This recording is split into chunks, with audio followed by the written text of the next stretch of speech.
चला दीजिए।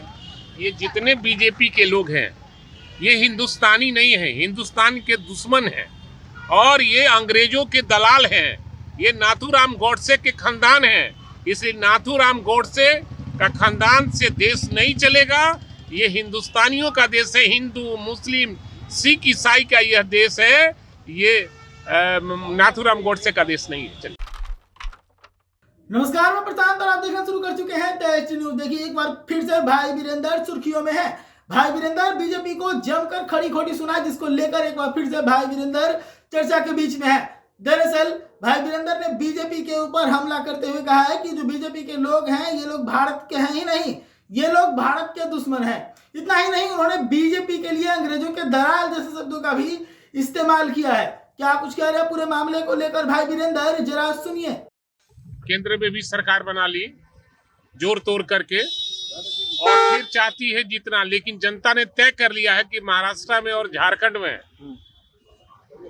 इंडिया गठबंधन की सरकार बनेगी और लोगों ने मुंह तोड़ जवाब उनको देने का काम किया। पैसा बांट रहे थे लेकिन लोगों ने उनको खदेड़ने का काम किया। पैसा तो बांटे लेकिन वोट मिलेगा नहीं, वो सब इंडिया गठबंधन के लोगों को मिलेगा, क्योंकि 23 तारीख को चुनाव का परिणाम आने वाला है। और हम समझते हैं कि महाराष्ट्र में पूर्ण बहुमत के साथ सरकार इंडिया गठबंधन की बनेगी और झारखंड में भी पूर्ण बहुमत से सरकार बनेगी। झारखंड की बात करें तो आज जहां 38 सीटों में से बेरमो सीट पर प्रत्याशी अनूप सिंह को खदेड़ा गया है ग्रामीण द्वारा, वहां के ग्रामीण द्वारा। वो जो बीजेपी के लोग होंगे वो खदरे होंगे।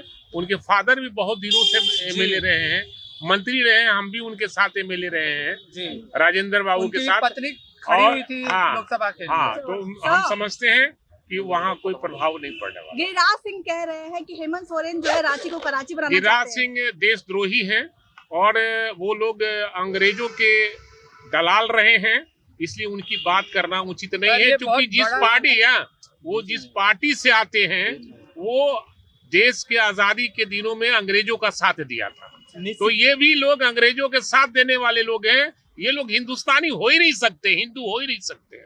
निशिकांत दुबे कह रहे हैं कि इस बार जो है जेएमएम जो पार्टी है हेमंत सोरेन की सरकार बनेगी नहीं, एकदम बनेगी। अब पूर्ण बहुमत से बनेगी, तो 2/3 बहुमत से बनेगी। एक सवाल मैं झारखंड चुनाव में गया था, मैं एक घर घुमा हूँ और कई विधानसभा में घुमा हूँ। मैं देखा हूँ वहाँ की स्थिति एकदम।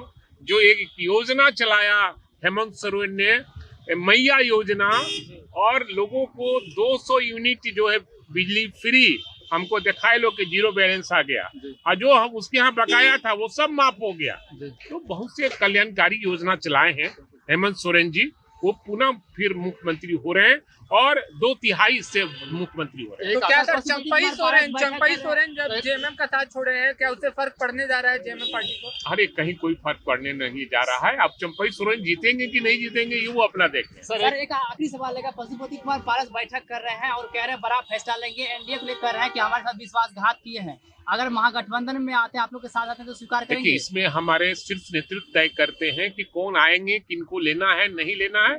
इसमें हमारा शीर्ष नेतृत्व तय करेगा और फैसला उनको लेना है, पार्टी उनकी है, फैसला वो लेंगे तो हमारे शीर्ष नेतृत्व तय करेंगे। आप लोग भी मानते हैं अगर वो हमारे यहाँ आएंगे तो हमारा शीर्ष नेतृत्व तय करेगा क्या करना है। आप लोग मानते हैं कि उसका गलत हुआ? सुना आपने किस प्रकार से भाई वीरेंद्र बीजेपी के ऊपर हमलावर है, बीजेपी के ऊपर हमला करते हुए कैसे भड़ास निकाल रहे हैं। बीजेपी के ऊपर कह रहे हैं कि ये लोग हिंदुस्तान के हैं ही नहीं, हिंदुस्तान के दुश्मन हैं, अंग्रेजों के दलाल हैं, और भी न जाने क्या क्या कहा। आपने साफ तौर पर सुना। ऐसे ही तमाम खबरों के लिए जुड़े रहिए दैनिक न्यूज के साथ। धन्यवाद।